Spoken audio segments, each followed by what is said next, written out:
Hi everyone, ನಾನು ನಿಮ್ಮ Ashwini Jain. Welcome to my channel ಕನಸುಗಳ ಅಕ್ಷರಧಾರೆ. ಇದು ಕತೆ ಹೇಳುವ ಕನಸು. ಈಗ ಕತೆಯ ಮುಂದುವರೆದ ಭಾಗವನ್ನು ನೋಡೋಣ. ಅದಕ್ಕೂ ಮುಂಚೆ ನನ್ನ ಕತೆಗಳು ನಿಮಗೆ ಇಷ್ಟವಾಗಿದ್ದರೆ ತಪ್ಪದೆ ಕಮೆಂಟ್ ಮಾಡಿ, ಲೈಕ್ ಮಾಡಿ ಮತ್ತು ನಿಮ್ಮ ಸ್ನೇಹಿತರಿಗೂ ಶೇರ್ ಮಾಡಿ.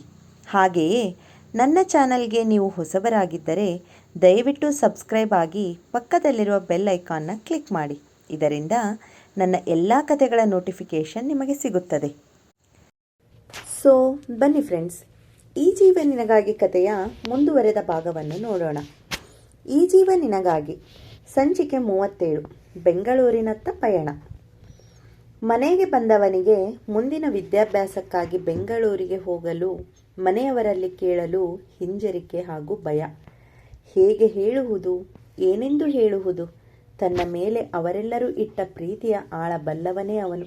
ಅದಕ್ಕಾಗಿಯೇ ಅವನಿಗೆ ಈ ತೊಳಲಾಟ. ಮನೆಗೆ ಬಂದು ವಾರ ಕಳೆಯುತ್ತಾ ಬಂದರೂ ಅವನಿಗೆ ಕೇಳುವ ಧೈರ್ಯ ಮಾತ್ರ ಬರುತ್ತಿಲ್ಲ. ಅವನ ಸಂಕಟ, ತೊಳಲಾಟ ಬಲ್ಲವರು ಕೂಡ ಮೌನವಾಗಿ ಸುಮ್ಮನಿದ್ದಾರೆ. ತೋಟ ಸುತ್ತಿ ಒಳಗಡೆ ಇಡುತ್ತಿದ್ದ ಮೊಮ್ಮಕ್ಕಳನ್ನು ಕರೆದ ತಾತಯ್ಯ, ಅಮ್ಮು, ಎಲ್ಲ ತಯಾರಿ ಆಗಿದೆನಾ ತಾಯಿ ಎಂದು ಕೇಳಿದರು. ಹೂ ಡಾರ್ಲಿಂಗ್, ಎಲ್ಲ ತಯಾರಿ ಆಗಿದೆ. ಶ್ರೀಪಾದ್ ತಾತಯ್ಯನ ಒಂದು ಮಾತು ಕೇಳಿದರೆ ಹೊರಡೋ ಬಗ್ಗೆ ಒಳ್ಳೆಯದು. ಜೊತೆಗೆ ಯಾರು ಬರ್ತಾರೆ ಎಂದು ಕೇಳಿದಳು ಆ ಮನೆ ಬೊಂಬೆ. ರಾಘವ್ ಬರ್ತಾನೆ, ಕಾರಲ್ಲೇ ಹೋಗಿ, ಸಾಮಾನು ಜಾಸ್ತಿ ಆಗ್ತವೆ. ಜೊತೆಗೆ ನಿಮ್ಮಮ್ಮ ಮತ್ತು ಶ್ರೀಪಾದ ಕೂಡ ಬರ್ತಾರೆ. ನಿಮಗೆಲ್ಲ ವ್ಯವಸ್ಥೆ ಮಾಡಿಕೊಟ್ಟು ಅವ್ರು ಹಿಂತಿರುಗಿ ಬರ್ತಾರೆ ಎಂದರು ತಾತ ಮೊಮ್ಮಗಳ ಮಾತಿಗೆ.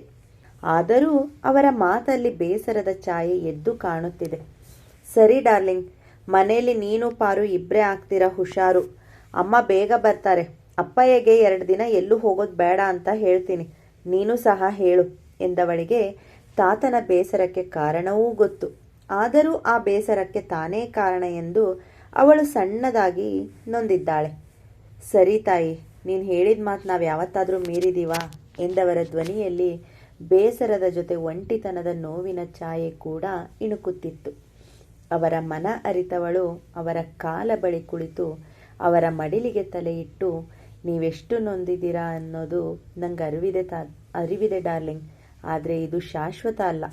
ನಮ್ಮವರ ಒಳಿತಿಗಾಗಿ ಕೆಲವೊಮ್ಮೆ ನಾವು ಸಣ್ಣ ಪುಟ್ಟ ತ್ಯಾಗಕ್ಕೆ ಸಿದ್ಧ ಇರಬೇಕು. ಆಗೋದೆಲ್ಲ ಒಳ್ಳೆಯದಕ್ಕೆ. ಸ್ವಲ್ಪ ದಿನ ಅಷ್ಟೆ. ದಿನಗಳು ಹೀಗೆ ಬಂದು ಹಾಗೆ ಹೋಗುತ್ತೆ. ನೀನು ಇಷ್ಟು ನೊಂದರೆ ನಂಗೆ ಅಳು ಬರುತ್ತೆ. ನಾನು ನನ್ನ ನಿರ್ಧಾರದಿಂದ ಹಿಂದೆ ಸರಿಯೋ ಹಾಗೆ ಮಾಡಬೇಡ ಡಾರ್ಲಿಂಗ್, ಪ್ಲೀಸ್ ಎಂದು ಕಣ್ಣು ತುಂಬಿ ಹೇಳಿದಳು. ಅವಳಾಗಲೇ ಅಳಲು ಶುರು ಮಾಡಿದ್ದಳು. ಪಟೇಲರ ಕಣ್ಣುಗಳೂ ತುಂಬಿದ್ದವು. ಒಳಗಿನಿಂದ ತಾತ ಮೊಮ್ಮಗಳ ಮಾತು ಆಲಿಸುತ್ತಿದ್ದ ಅಮ್ಮ ಮಗಳ ಕಣ್ಣುಗಳೂ ಸಹ ತುಂಬಿ ಬಂದಿದ್ದವು. ಮನಸ್ಸಿನಲ್ಲಿ ಚಿಕ್ಕವಳಾದರೂ ಅವಳ ಪ್ರೌಢಿಮೆ ಹಿರಿದು. ಯಾರಿಗೆ ಏನು ಬೇಕು ಎಲ್ಲ ಅವರು ಹೇಳದೇ ತಿಳಿದು ಅದನ್ನು ಪೂರೈಸುವತ್ತಲೇ ಅವಳ ಗಮನ ಸದಾ ಇರುತ್ತಿದ್ದದು. ತನ್ನವರ ಮೇಲಿನ ಅವಳ ಅಪರಿಮಿತ ಪ್ರೀತಿಯೇ ಅಂಥದ್ದು. ಅಲ್ಲಿ ಏನೊಂದು ಅರ್ಥ ಆಗದೆ ಗೊಂದಲದ ಮುಖ ಹೊತ್ತು ನಿಂತವನು ಮಾತ್ರ ಸೃಜನ್. ಅವನ ಮುಖ ನೋಡಿದವರು ಮೊಮ್ಮಗಳ ಕಿವಿ ಬಳಿ ಬಾಗಿ ಏನೋ ಪಿಸುಗುಟ್ಟಿದರು. ಕಿಲಾಡಿ ತಾತ. ಅವಳು ಇಲ್ಲ ಎಂದು ತಲೆ ಆಡಿಸಿ ಅವನ ಮುಖ ನೋಡಿ ನಕ್ಕಳು. ಅಜ್ಜ ಮೊಮ್ಮಗಳು ಇಬ್ಬರೂ ಮುಖ ನೋಡಿ ನಕ್ಕರು. ಇನ್ನು ತನ್ನಿಂದಾಗದು, ಎಲ್ಲ ತನ್ನಿಂದ ಏನನ್ನೋ ಮುಚ್ಚಿಡುತ್ತಿದ್ದಾರೆ, ನನ್ನನ್ನು ದೂರ ಮಾಡುತ್ತಿದ್ದಾರೆ, ಹೊರಗಿನವನಂತೆ ಮಾಡುತ್ತಿದ್ದಾರೆ ಎಂಬ ಭಾವ ಸೃಜೆಗೆ ಬಂದಿದ್ದೇ ಅವನ ಮನದಲ್ಲಿ ಸುಪ್ತವಾಗಿ ಅಡಗಿದ್ದ ಅನಾಥ ಭಾವ ಮೌನವಾಗಿ ಹೊರಬಂದಿತ್ತು. ಕಣ್ಣಂಚು ಒರೆಸಿಕೊಂಡವ ಓಡುತ್ತಾ ತನ್ನ ಕೋಣೆ ಸೇರಿದ. ತಾವು ಸ್ವಲ್ಪ ಅತಿ ಮಾಡಿದೆವಾ ಎಂದು ಮುಖ ನೋಡಿಕೊಂಡವರು ತಪ್ಪಿತಸ್ಥ ಮುಖ ಮಾಡಿದರು. ತಾತನನ್ನು ಸಮಾಧಾನಿಸಿ ತಾನು ನೋಡುವುದಾಗಿ ಅಭಯವನ್ನಿತ್ತು ಅವನ ಕೋಣೆ ಕಡೆ ಹೊರಟಳು ಅವನ ಬೊಂಬೆ. ಕೋಣೆಗೆ ಬಂದವಳೆ ಅದಾಗಲೇ ಅವನಿಗೆ ತಿಳಿಯದೆ ತಾನು ಜೋಡಿಸಿಟ್ಟಿದ್ದ ಅವನ ಬಟ್ಟೆಗಳ ಬ್ಯಾಗನ್ನು ಮಂಚದ ಕೆಳಗಿನಿಂದ ತೆಗೆದು ಅವನ ಮುಂದೆ ಇಟ್ಟು ಅದರಲ್ಲಿ ಅವನ ಡಾಕ್ಯುಮೆಂಟ್ಸ್ಗಳ ಫೈಲನ್ನು ಇಟ್ಟಳು. ಅವಳನ್ನು ವಾರೆಗಣ್ಣಲ್ಲೇ ನೋಡುತ್ತಿದ್ದವನಿಗೆ ಈಗ ಎಲ್ಲವೂ ಅರ್ಥವಾಗಿತ್ತು. ಅವರ ಬಾಂಧವ್ಯವೇ ಅಂತಹದ್ದಲ್ಲವೇ? ಏನೊಂದೂ ಬಾಯಿ ಬಿಟ್ಟು ಹೇಳುವ ಪ್ರಮೇಯವೇ ಇರದು ಅವರ ನಡುವೆ. ತಕ್ಷಣ ಅವಳ 2 ತೋಳನ್ನು ಹಿಡಿದು ತಿರುಗಿಸಿ ಅಪ್ಪಿಕೊಂಡವನು. ಅವನ ಸಂತೋಷವನ್ನು ಕಣ್ತುಂಬಿಕೊಂಡವಳು ಅವಳು. ಅವನನ್ನು ಮಂಚದ ಮೇಲೆ ಕೂರಿಸಿ, ನಿನ್ನ ಸಂತೋಷವೇ ಈ ಮನೆಯ ಜೀವಾಳ. ನಿನ್ನ ಕನಸಿಗೆ ನಮ್ಮೆಲ್ಲರ ಬೆಂಬಲ ಯಾವಾಗಲೂ ಇರುತ್ತದೆ. ನಿನ್ನ ಸಾಧನೆ ನೋಡಲು ನಾವು ಎಲ್ಲರೂ ಕಾಯ್ತಾ ಇದ್ದೀವಿ ಎಂದು ಭಾವುಕಳಾಗಿ ನುಡಿದಳು. ಅವಳ ಮಡಿಲಲ್ಲಿ ತಲೆ ಇಟ್ಟವ, ತುಂಬ ಥ್ಯಾಂಕ್ಸ್ ಬೊಂಬೆ, ನೀನು ನನ್ನ ಲೈಫಲ್ಲಿ ಬಂದಿದ್ದಕ್ಕೆ. ನಂಗೇನು ಬೇಕು ಅನ್ನೋದನ್ನು ನಾನು ಹೇಳ್ದೇನೆ ತಿಳ್ಕೊತೀಯ. ನಾನು ಕೇಳದೆ ನನಗೆಲ್ಲ ಸಿಗೋ ಹಾಗೆ ಮಾಡ್ತೀಯ.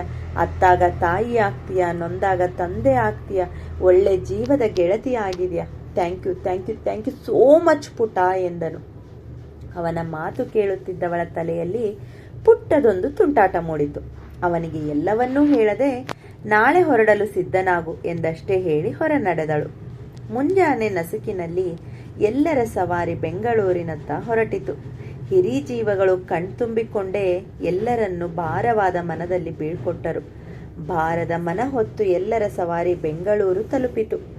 ಅದಾಗಲೇ ವ್ಯವಸ್ಥೆ ಮಾಡಿದಂತೆ ಎಲ್ಲರನ್ನೂ ಹೊತ್ತ ಕಾರೊಂದು ಮನೆ ಮುಂದೆ ಬಂದು ನಿಂತಿತು. ಎಲ್ಲರೂ ಅದರಿಂದ ಇಳಿದರು. ಸೃಜಯ್ ಆಶ್ಚರ್ಯದಿಂದ ಸುತ್ತ ನೋಡುತ್ತಿದ್ದವನು ಶ್ರೀಪಾದರಿಗೆ, ತಾತ, ನಾನು ಹಾಸ್ಟೆಲಲ್ಲಿ ಇರ್ತಿದ್ದೆ, ಮನೆ ಸಂಭಾಳಿಸೋದು ನನಗೆ ಕಷ್ಟ ಆಗಬಹುದು ಎಂದು ಹಿಂಜರಿಕೆಯಲ್ಲೇ ಹೇಳಿದನು. ಅವನ ಮಾತು ಕೇಳಿದ ಶ್ರೀಪಾದರು ಅಮ್ಮು ಮುಖ ನೋಡಿದರೆ ಅವಳು ತನಗೇನೂ ಗೊತ್ತಿಲ್ಲ ಅನ್ನೋ ಹಾಗೆ ಬೇರೆ ಎತ್ತಲೋ ನೋಡುತ್ತಾ ನಿಂತಳು. ಅವಳು ಅವನಿಗೆ ಎಲ್ಲ ವಿಷಯವನ್ನು ಇನ್ನೂ ತಿಳಿಸಿಲ್ಲ ಎಂದು ಎಲ್ಲರಿಗೂ ಈಗ ಅರಿವಾಯಿತು. ನಂತರ ಮಾತನಾಡುವ ಎಂದು ಎಲ್ಲರೂ ಮುಸಿ ಮುಸಿ ನಗುತ್ತಾ ಮನೆ ಒಳಗೆ ಹೋದರು.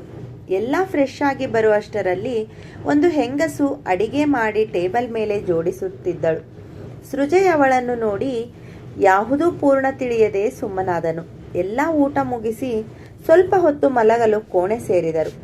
ಸಂಜೆ ಮತ್ತೆ ಎಲ್ಲ ಎದ್ದು ಬರುವಷ್ಟರಲ್ಲಿ ಆ ಹೆಂಗಸು ಚಹಾ ಮಾಡಿ ಬೋಂಡ ಮಾಡಿದ್ದರು.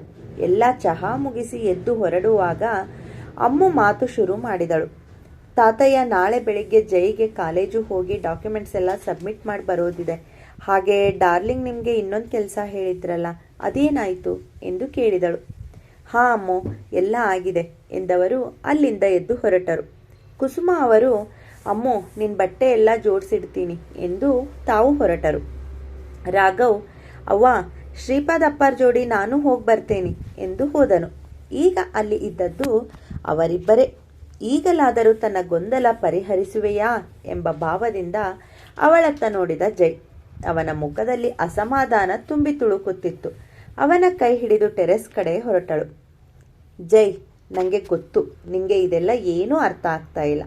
ನಿಂಗೆ ನಾನು ಏನೂ ಪೂರ್ತಿ ವಿಷಯ ಹೇಳಿಲ್ಲ ಅನ್ನೋ ಕೋಪ ಬೇಸರ ಇದೆ ಅಂತ ನಂಗೆ ಗೊತ್ತು. ಆದರೆ ವಿಷಯ ತಿಳಿದ್ರೆ ನಿಂಗಾಗೋ ಸಂತೋಷ ನಾನು ಕಣ್ಣಾರೆ ನೋಡಿ ಸಂಭ್ರಮಿಸ್ಬೇಕು. ಅದಕ್ಕೆ ಹೇಳಿಲ್ಲ ಅಷ್ಟೆ. ಇವಾಗ ಕೇಳು, ನಿಂಗೆ ಯಾವ ಕಾಲೇಜು ಮೆಡಿಕಲ್ ಮಾಡಲು ಸಿಕ್ಕಿದೆಯೋ ಆ ಕಾಲೇಜಲ್ಲೇ ಆಗಲೇ ನಿಂದು ಅಡ್ಮಿಷನ್ ಪ್ರೋಸೆಸ್ ಎಲ್ಲ ಮುಗ್ದಿದೆ. ನಾಳೆ ನಿನ್ನ ಡಾಕ್ಯುಮೆಂಟ್ ಸಬ್ಮಿಷನ್ ಆದರೆ ಮುಗೀತು. ಇನ್ನು ನಂದು ಹೇಗೂ SSLC ಮುಗ್ದಿದೆ. PU ಅಡ್ಮಿಷನ್ ಬೆಂಗಳೂರಲ್ಲೇ ಆಗಿದೆ. ನಿನ್ನ ಬಿಟ್ಟಿರೋಕ್ಕಾಗದೆ ನಾನು ಈ ತೀರ್ಮಾನ ಮಾಡಿದೆ.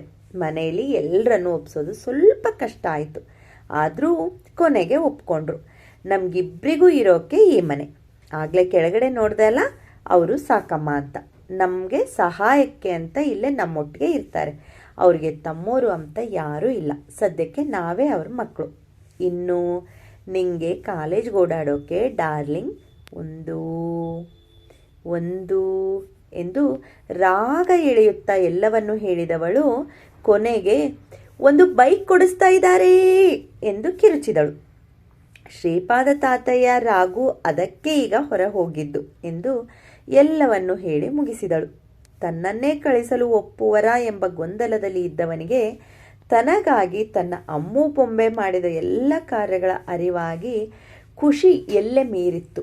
ಅವನ ಸಂತೋಷಕ್ಕಾಗಿ ಮನೆ ಮಂದಿಯೆಲ್ಲ ಪ್ರಯತ್ನಿಸುವುದ ನೋಡಿದವನಿಗೆ ತನ್ನವರ ಮೇಲೆ ಗರ್ವ ಹಾಗೂ ಹೆಮ್ಮೆ ಹೆಚ್ಚಿತ್ತು. ಈ ಸಂದರ್ಭದಲ್ಲಿ ತನ್ನ ಹೆತ್ತವರ ನೆನಪಾದರೂ ತೋರಗೊಡದೆ ತನ್ನ ಮನೆಯವರಿಗಾಗಿ, ತನ್ನ ಬೊಂಬೆಗಾಗಿ, ಅವರ ಪ್ರೀತಿಗಾಗಿ ಮನಸ್ಸು ತುಂಬಿ ನಕ್ಕನು. ಇನ್ನು ತನ್ನ ಬೊಂಬೆ ತನ್ನೊಟ್ಟಿಗೆ ಇರುತ್ತಾಳೆ ಎಂಬ ಸಂತಸವೇ ಅವನಿಗೆ ಹೆಚ್ಚಾಗಿತ್ತು. ಎಲ್ಲರೂ ಬೆಂಗಳೂರಿಗೆ ಬಂದು ಅದಾಗಲೇ 4 ದಿನ ಕಳೆದಿತ್ತು.